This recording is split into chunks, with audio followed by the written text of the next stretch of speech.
Roma empezó siendo una pequeña república y se convirtió a lo largo de más de 600 años en el mayor imperio que jamás se haya conocido. En su apogeo llegó a extenderse desde Londres hasta Bagdad, gracias al que fue el primer ejército profesional. De esta forma, se convirtió en el modelo de la civilización occidental. Sin embargo, cuando el imperio comenzó a tambalearse, se derrumbó a una velocidad vertiginosa. El poderío de Roma solo tardaría 100 años en desvanecerse como el humo, barrido por las invasiones de los bárbaros. ¿Cómo ocurrió algo así?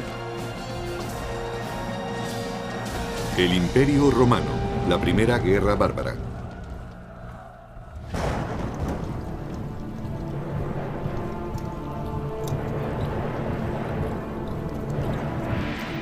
Estamos a finales del siglo II a.C., 100 años antes de la crucifixión de Jesús, una década antes del nacimiento de Julio César. Roma se enfrenta a una transición que cambiará su destino para siempre. Se avecinan tiempos de conquista. Roma había estado expandiéndose con éxito por tierras extranjeras durante alrededor de 150 años. Había derrotado a Cartago en África, su gran enemigo mediterráneo, y empezaba a extenderse por el norte hasta España, aunque estas conquistas resultaron difíciles de mantener. Pero mientras Roma conquistaba un lugar en el mundo mediante brutales campañas, la República se enfrentaba a un cataclismo que forzaría a los romanos a cambiar el sistema senatorial por la dictadura absoluta de un emperador.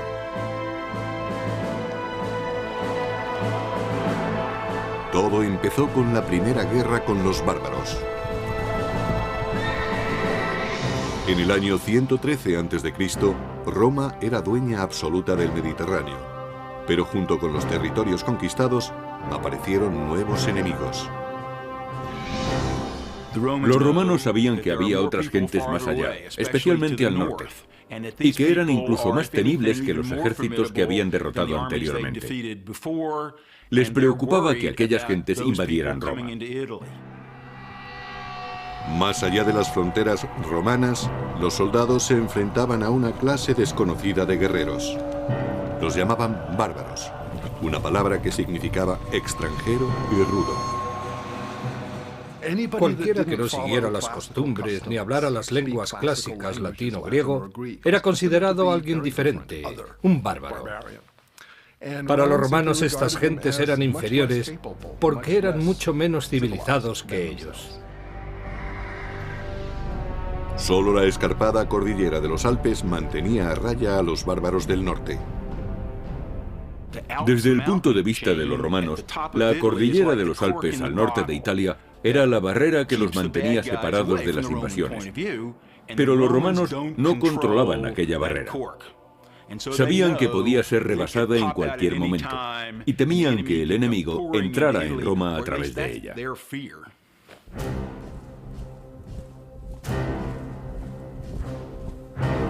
El ejército de Roma hacía guardia contra la amenaza de los bárbaros. Este ejército era una milicia de voluntarios orgullosa de su disciplina, de su entrenamiento y de sus armas. Los soldados romanos de a pie llevaban armadura de metal y cuero, un casco y algo para proteger el pecho. En conjunto, la armadura pesaría entre 25 y 30 kilos, la mitad de su peso corporal. El peso de las conquistas de Roma descansaba sobre los hombros de guerreros endurecidos en combate. Pero en la capital, eran los miembros del gobierno los que recolectaban los beneficios. Roma todavía no era un imperio, sino una república dirigida por el Senado. En la cima política había 2 cónsules electos. Eran los cargos civiles y militares más altos y con mayor poder de Roma. Por encima de todo estaba la dirección del ejército. La seguridad nacional era lo primero. Pero debido a su alta posición, los cónsules ostentaban también un papel muy importante en la política y en la legislación. A pesar de que la República Romana se regía por ideales democráticos, los hombres no nacían iguales. A pesar de que los soldados ganaran numerosas batallas para Roma, jamás podrían aspirar a ser cónsules. El más alto cargo del Estado estaba reservado a familias importantes, como la de Gnaeus Papirius Carbo. Un número muy reducido de familias dominaba las elecciones a cónsul, debido a que en Roma se creía que eran imprescindibles los honores que provenían directamente de personas distinguidas de la sociedad.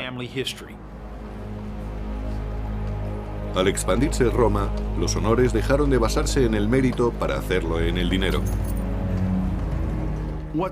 Lo que ocurrió fue que conforme Roma iba conquistando más territorios, más riquezas había en las ciudades del imperio.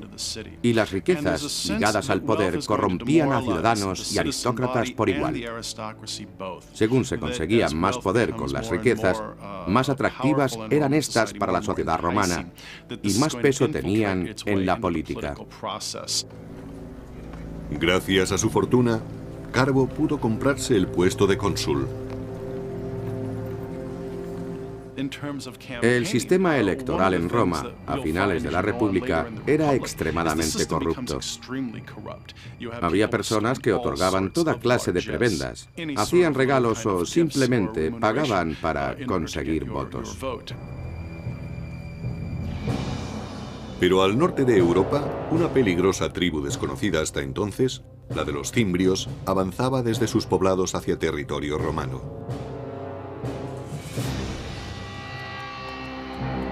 Sin ningún atisbo de civilización, los cimbrios infundían terror, según relata el antiguo historiador y biógrafo Plutarco. Se creía que eran tribus germánicas, debido a su gran estatura y al color azul claro de los ojos. Además, su nombre, cimbrios, es el término germánico para saqueadores. Conducidas por un gran líder, Boiorix, sus hordas dejaban un rastro de destrucción allá por donde pasaban. Eran gentes características de la Edad de Hierro. Todavía hoy no se sabe exactamente qué es lo que buscaban. Quizá quisieran apoderarse de provincias que se habían hecho ricas comerciando con Roma. Es posible que solo buscaran la fortuna de las tierras próximas al Mediterráneo. Los cimbrios no eran los únicos a los que atrajo la creciente riqueza de Roma. Más hacia el sur, otras dos tribus bárbaras se unieron a ellos, los teutones y los ambrones. Los ejércitos bárbaros combinados se dirigieron directamente a territorio romano a través de un paso alpino, solo guardado por los habitantes de Noricum o Nórica.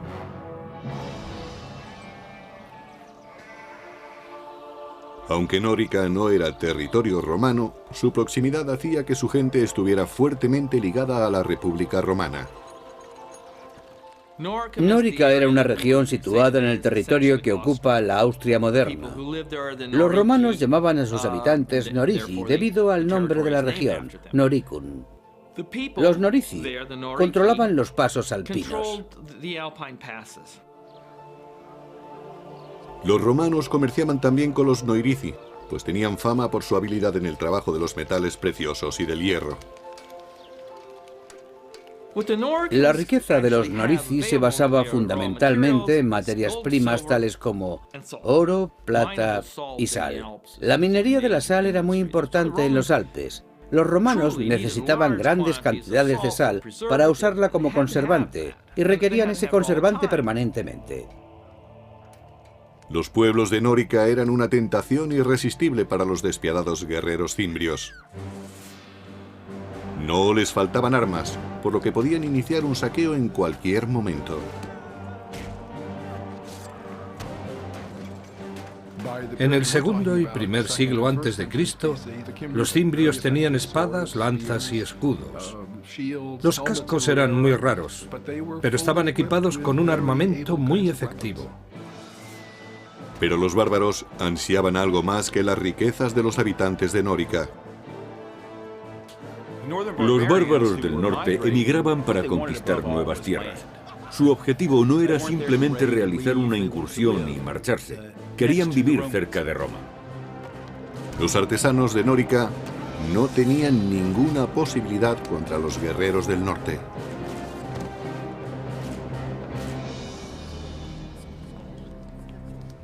Los Norici enviaron un emisario a sus aliados del Senado romano pidiendo ayuda contra los sanguinarios invasores cimbrios.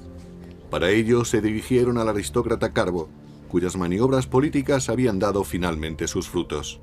Ahora ocupaba el puesto de cónsul, el hombre más prestigioso de toda Roma. Carbo ordenó a su ayudante que empezara los preparativos para la guerra. Tenía solo un año para ganar la gloria y la riqueza que da la victoria. Tenía que demostrar sus cualidades de dirigente por medio de un acto viril. Y ese acto viril era hacerse con el éxito en el campo de batalla. Los generales no solo cosechaban para ellos y sus familias, sino para todos los que les seguían.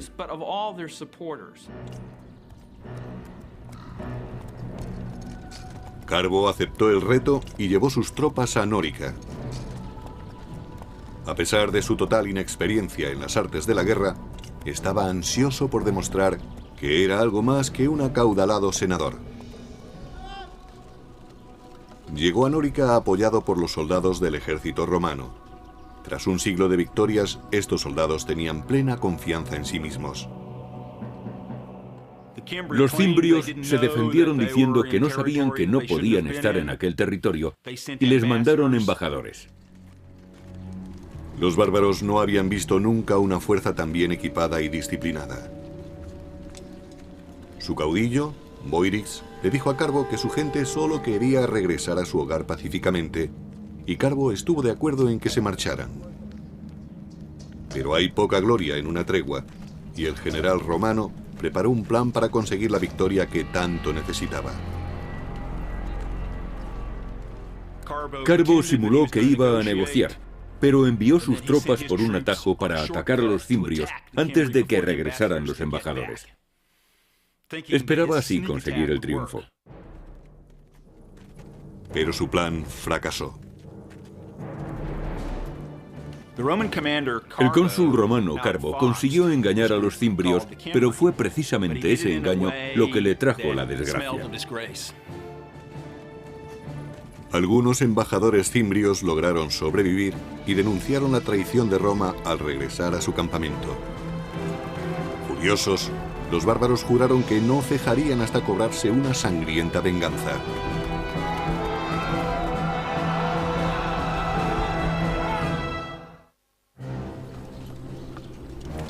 En 113 a.C., el general romano Carbo parlamentó en busca de paz con unos violentos bárbaros, los cimbrios, pero finalmente se retractó y asesinó a sus embajadores. Su traición despertó la ira de los bárbaros, quienes daban un gran valor a la palabra dada. Jurando vengar a sus camaradas caídos, los cimbrios devolvieron el golpe con súbita furia. Así lo escribió el biógrafo clásico Plutarco. Su valor y osadía no tenían parangón. Se lanzaron a la batalla con la velocidad del rayo. Nada podía detenerles.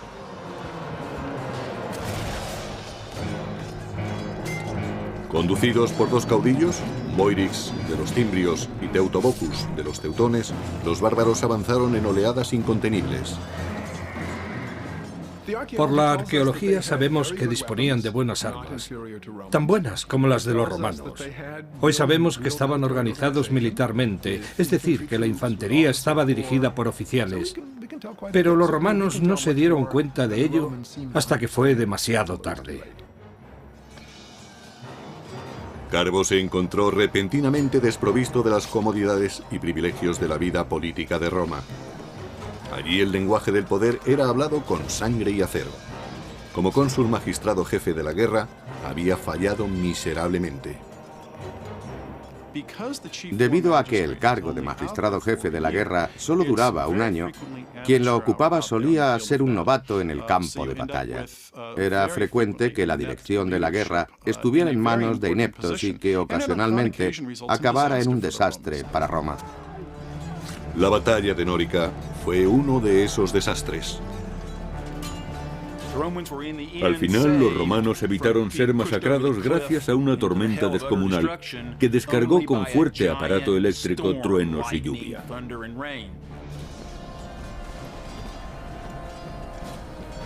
Derribado de su caballo, Carbo trató de huir de aquel caos de muerte. Pero escapó de la batalla solo para suicidarse, pues había caído en desgracia ante Roma y ante los ojos de los dioses. Los dioses salvaron a los romanos, pero solo después de que un gran número de ellos hubiera muerto.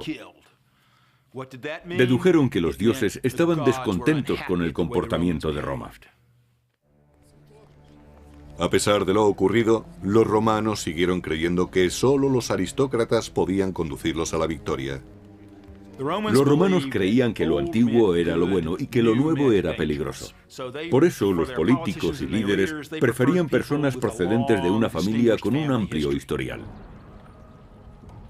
A lo largo de la década siguiente, una serie de nobles más arrogantes que capaces dirigieron los ejércitos para proteger la provincia que Roma tenía en las Galias. Se enfrentaron a los bárbaros en Tolosa, Burdigalia y finalmente en Aurasio, ciudades que hoy en día conocemos como Toulouse, Burdeos y Orange. En cada combate, los bárbaros derrotaron completamente a las legiones romanas. Los romanos tenían su propia manera de combatir. En la película Gladiator se muestra una representación perfecta de cuando Roma combatía. Preparaban durante horas el orden de combate y luego se lanzaban al ataque. En contraste, el contraataque de los bárbaros era impredecible y devastador para las filas romanas. Si un soldado de una fila caía abatido, el que estaba detrás de él ocupaba su puesto.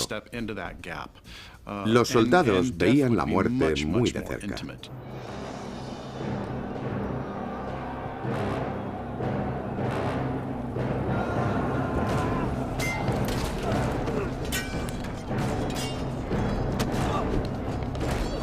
Los tributos de sangre fueron asombrosos. Solo en Aurasio fueron masacrados 80.000 romanos en una tarde. Cuando un ejército pierde cohesión, sus hombres pasan a ser peces en un estanque. Se les captura fácilmente desde cualquier esquina. Cuando cae un flanco, los vencedores matan a los enemigos uno a uno, sin correr ellos ningún riesgo. Lo que en principio era una batalla organizada pasa a ser una ejecución en masa.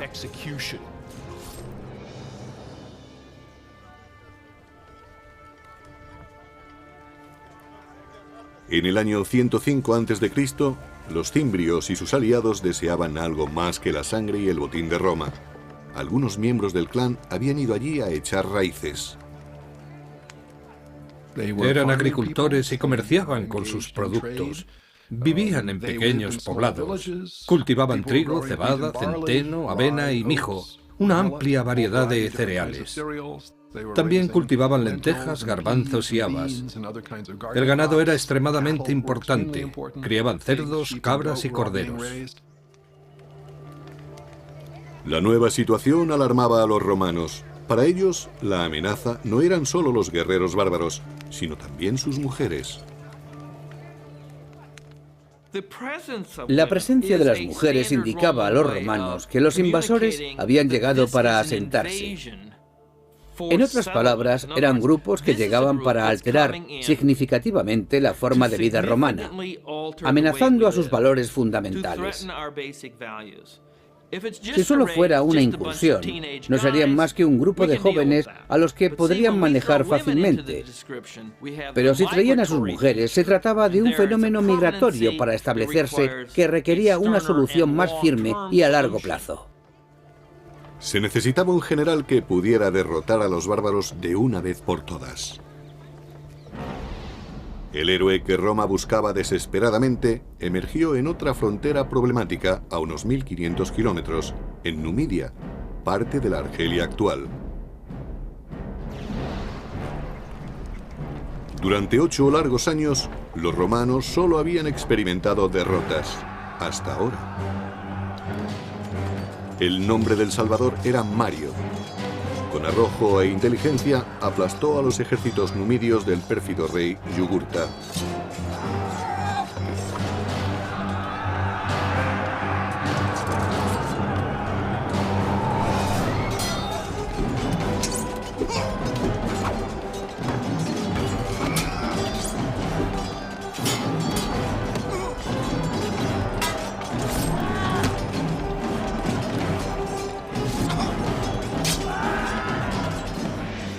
Roma necesitaba grandes soldados, y Mario era el mejor que había tenido.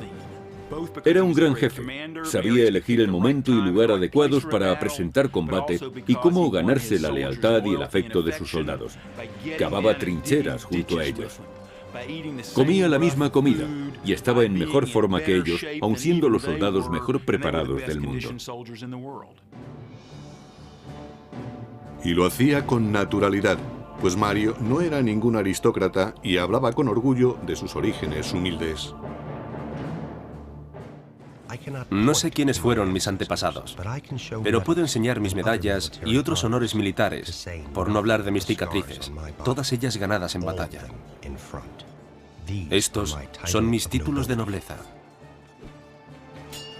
Ahora, cuando los bárbaros del norte se acercaban, los romanos recurrieron a Mario, su última esperanza. Al final del segundo siglo a.C., una tribu bárbara muy violenta, los cimbrios, junto con sus aliados los teutones y los ambrones, arrasaron la frontera del norte. Una aterrorizada Roma recurrió entonces a su mejor general, el nuevo cónsul Mario. Era un probado jefe militar, y los romanos no querían fallar ahora contra los teutones y los cimbrios, que habían derrotado ejército tras ejército. Había que resolver inmediatamente el problema enviando a la batalla a un líder capacitado. Pero el gran Mario no podía dirigir sin hombres que le siguieran. Devastada tras una década de guerra, Roma pasaba por una escasez crítica de soldados. Los romanos llevaban años de luchas contra las tribus germánicas, y en esos años, el 113, 109, 107, 106 y 105 a.C., perdieron a muchos hombres en el campo de batalla. Por tanto, se enfrentaban a una terrible crisis. A pesar de una enérgica campaña de reclutamiento, Mario no logró encontrar suficientes terratenientes que quisieran luchar. Para ingresar en el ejército romano en la Alta República había que tener propiedades, recursos, y eso causaba problemas al ejército romano a la hora de conseguir un número suficiente de soldados. La solución de Mario fue tan sencilla como radical. Envió a reclutar soldados entre las gentes pobres que no poseían tierras. Si no había que tener propiedades para ser ciudadano romano, ¿por qué tenerlas para ser legionario? Muchos querían ser soldados, era un buen trabajo y muy emocionante. Brindaba buenas oportunidades para el saqueo, lo que garantizaba vino, mujeres y diversión. Y ofrecía la posibilidad de ver mundo a costa del gobierno. Ocurrió lo mismo que hoy en día en las oficinas de reclutamiento. Mario permitió que cualquiera pudiera ingresar en el ejército, con lo que Roma dispuso de una cantera de hombres mucho más extensa para formar sus legiones.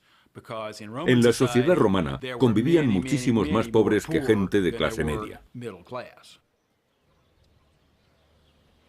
La vieja guardia medía a los reclutas por sus ganancias.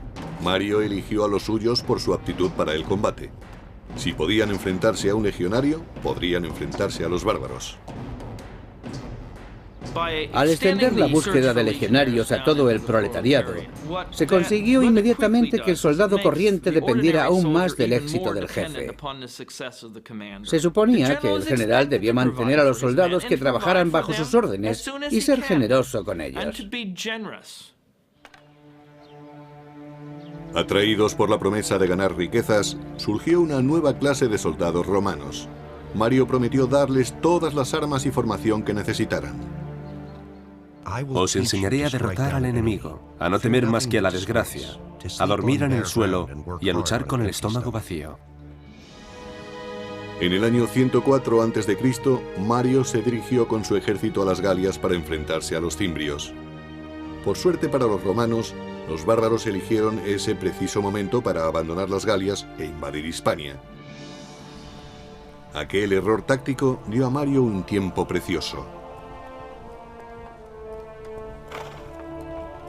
Mario formó un nuevo ejército partiendo de la nada y consiguió que sus soldados se endurecieran y se desvivieran por su ejército.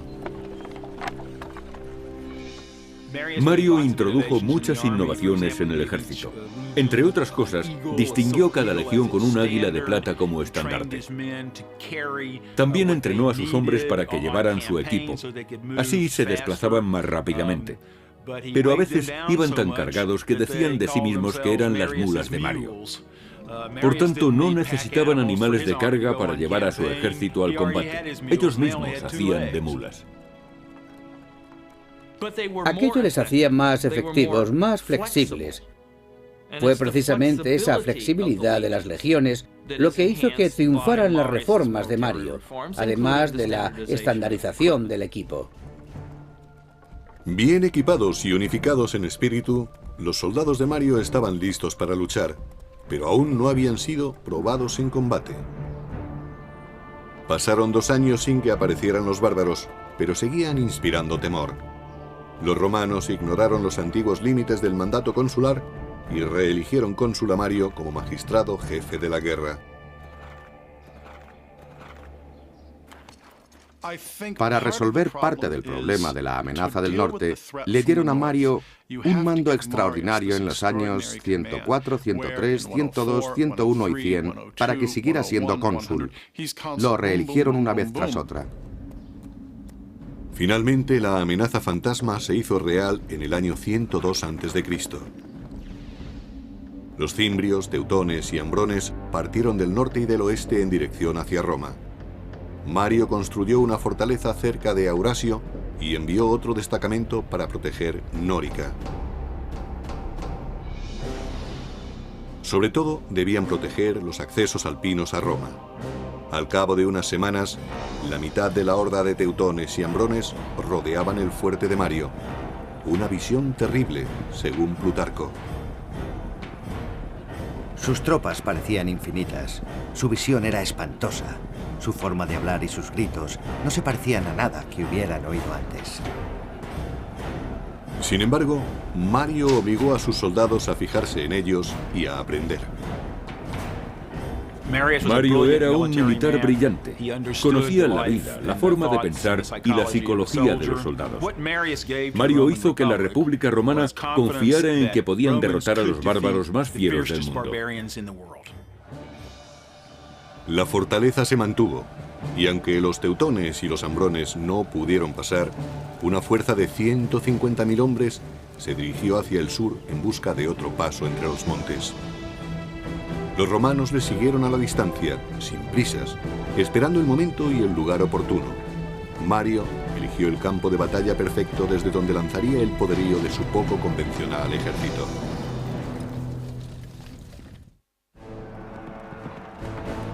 En el año 102 a.C., miles de bárbaros se dirigían a Roma. El gran general romano Mario persiguió a los teutones y ambrones mientras trataban de encontrar un paso entre los Alpes. Trasladó a sus soldados desde su fortaleza de Aurasio a Aquae-Sextiae, la actual Aix-en-Provence de Francia. Allí, Mario ordenó a sus hombres que acamparan, tras elegir cuidadosamente su posición. El campamento romano era una pieza singular de su maquinaria militar. Preferentemente debía estar situado en un alto para observar las maniobras del enemigo.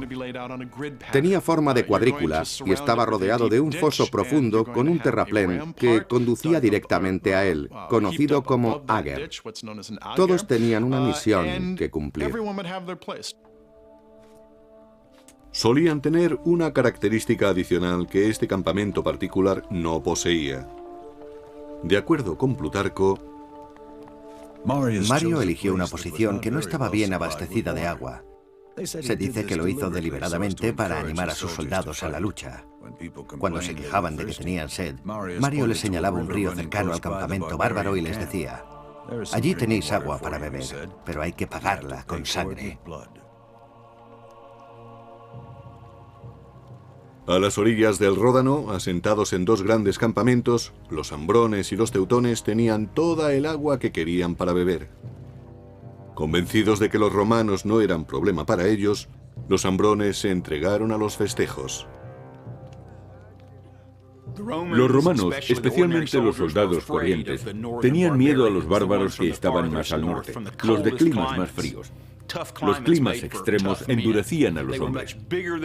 Eran mucho más grandes que los romanos, gritaban más que ellos y desde el punto de vista romano olían muy fuerte. No porque no se bañaran, que probablemente lo hacían más que los romanos, sino porque se rociaban con grasa de oso. Los romanos utilizaban aceite de oliva. Los bárbaros no sospecharon del peligro que se escondía en el bosque. Un pequeño contingente de soldados enviados por Mario les acechaba. Los soldados romanos tenían miedo. Eran realistas. Sabían que se enfrentaban de cerca a la muerte. Ellos, al igual que sus enemigos, no mataban a distancia.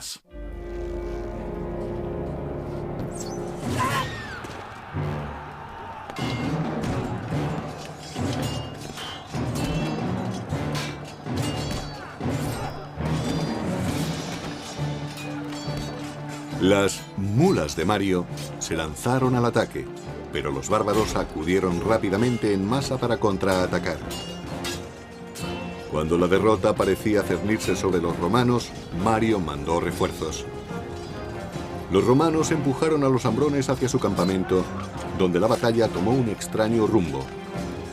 Así lo explicaba Plutarco. Aparecieron mujeres armadas con espadas y hachas, profiriendo los gritos más horribles. Se lanzaron al combate, y aunque sus cuerpos resultaran acuchillados, seguían luchando hasta el final con un espíritu inquebrantable. Las mujeres bárbaras siempre iban al campo de batalla. Algunas veces, en vez de luchar, empujaban los carros detrás de los hombres. Para impedir que se retiraran, los bloqueaban. Las mujeres tenían tal sentido del honor y de la libertad que creían que era mejor morir luchando que escapar.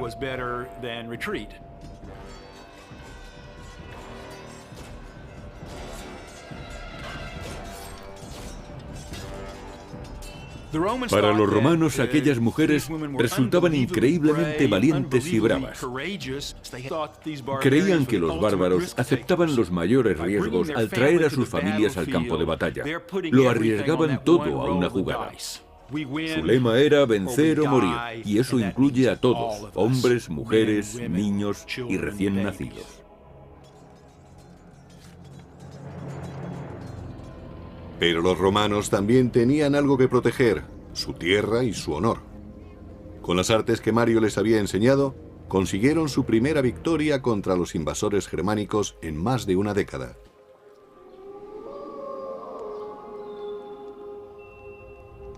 En su campamento, Mario se preparaba para el ataque de represalia que sin duda lanzaría Teutobochus, rey de los teutones.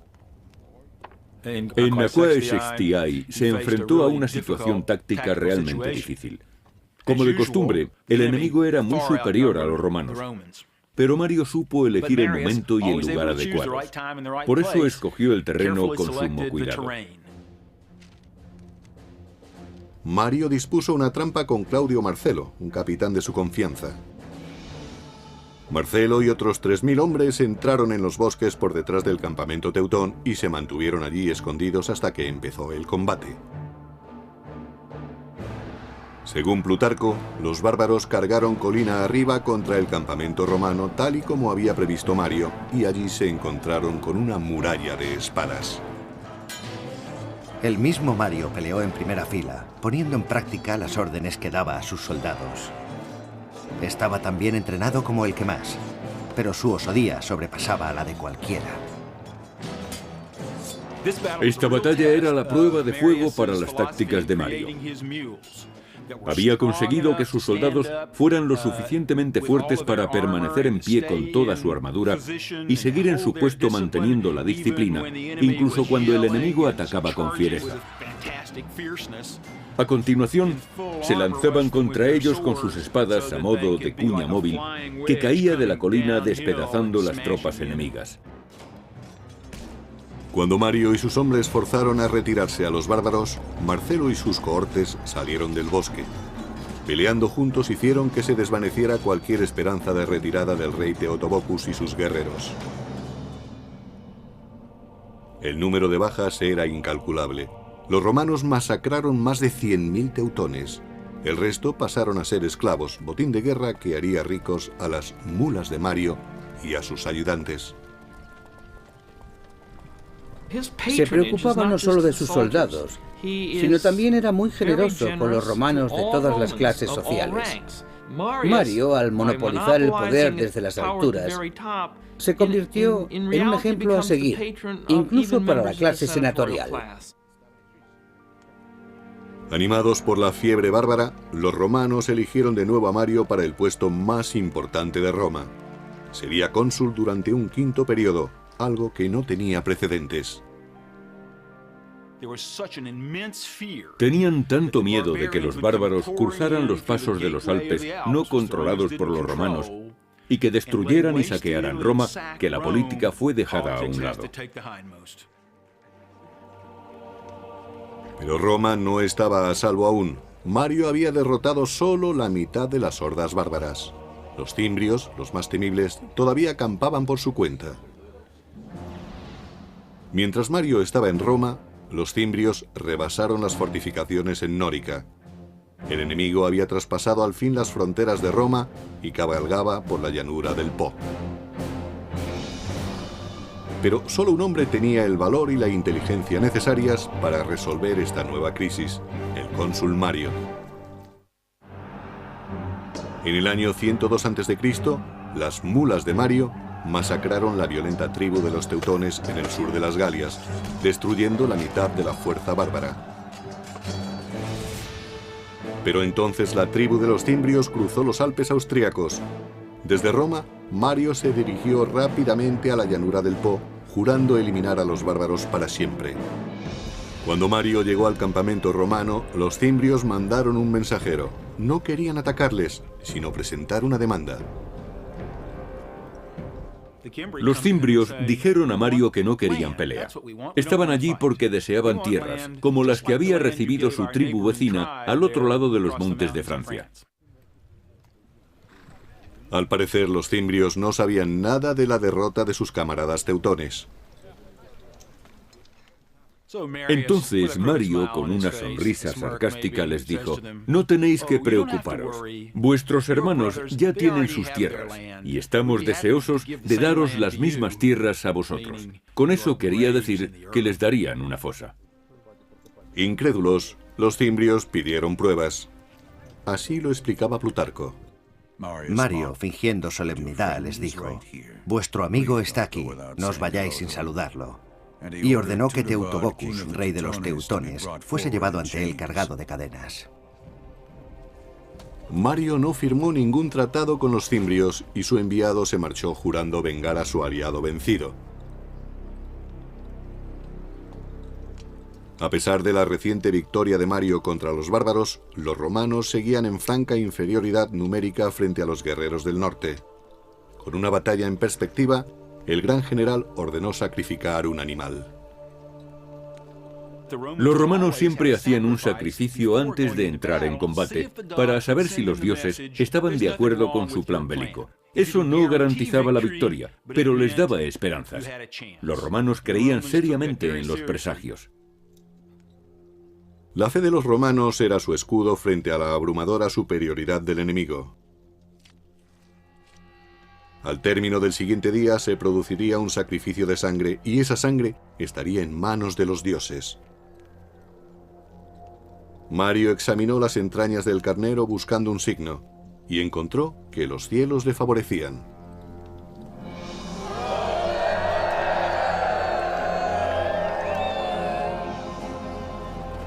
En el año 101 a.C., toda Roma sufría mientras los dos enemigos mortales se enfrentaban en la aldea de Vercelli, en la moderna Italia. Formada por 15.000 jinetes, la caballería de los cimbrios avanzó por el campo de batalla. Le seguía de cerca su temible infantería, miles de hombres en masa corriendo a toda velocidad. Cuando los romanos establecieron su línea de combate, Mario hizo una última petición a los dioses. Así lo explicaba Plutarco. Mario lavó sus manos y las alzó al cielo, jurando ofrecer un sacrificio de 100 bestias si conseguía hacerse con la victoria. En conjunto, los romanos contaban con algo más de 50.000 hombres para enfrentarse al doble de cimbrios. Eran la pesadilla de los romanos, pero Mario supo burlar al enemigo.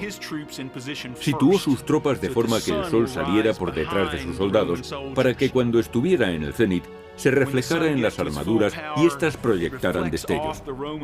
Los bárbaros creyeron que el cielo estallaba en llamas y que los dioses estaban ayudando a sus enemigos. Notando la súbita ansiedad de los cimbrios, los romanos atacaron.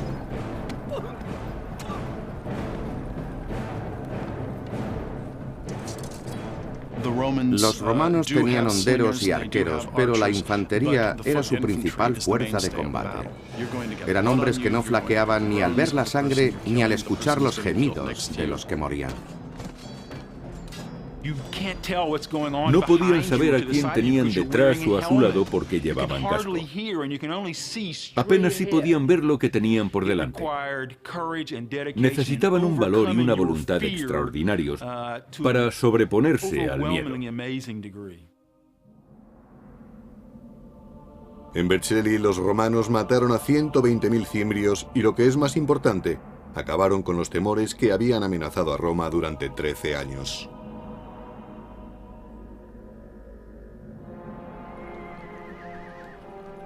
Tras la guerra, Mario volvió a Roma convertido en héroe. La multitud lo ensalzó como salvador de la República. A pesar de la vieja ley que no permitía ser cónsul 2 veces consecutivas, fue aclamado nuevamente para el puesto. Al hacerse de nuevo con el poder para el pueblo, Mario se acercaba cada vez más al concepto de jefe absoluto, el emperador. Y eso era exactamente lo que la aristocracia temía. Desaparecido el peligro de los bárbaros, muchos nobles se declararon abiertamente hostiles a Mario. Para permanecer en el poder, Mario tenía que buscar apoyos, y para ello acudió a políticos corruptos, partidarios del soborno y el asesinato. Desgraciadamente, Mario no supo elegir bien a sus aliados. En el terreno político, Mario no era decisivo, ni tenía la perspicacia que había tenido en combate con las lanzas y las espadas. Celoso de otros potenciales líderes militares, Mario ordenó asesinar a muchos de sus rivales. Bajo el mandato de Mario, la violencia se impuso al debate a la hora de dilucidar diferencias políticas. El general había salvado a Roma, solo para recortar el poder de la República. Sin embargo, Mario nunca perdió el afecto popular. En el año 86 a.C., poco antes de su muerte, le volvieron a elegir para un extraordinario 7º mandato consular. Dejó un legado de poder en manos de los militares y un legado de apoyo popular para el hombre que ostentara ese poder. Supuso un punto de inflexión que cambiaría el equilibrio de poder. En lugar de controlar el sistema consular entre varias familias, lo haría un único jefe militar.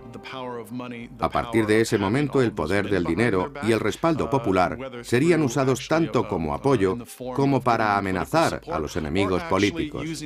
Y eso, al final, acabó convirtiéndose en un problema para la gobernabilidad de Roma.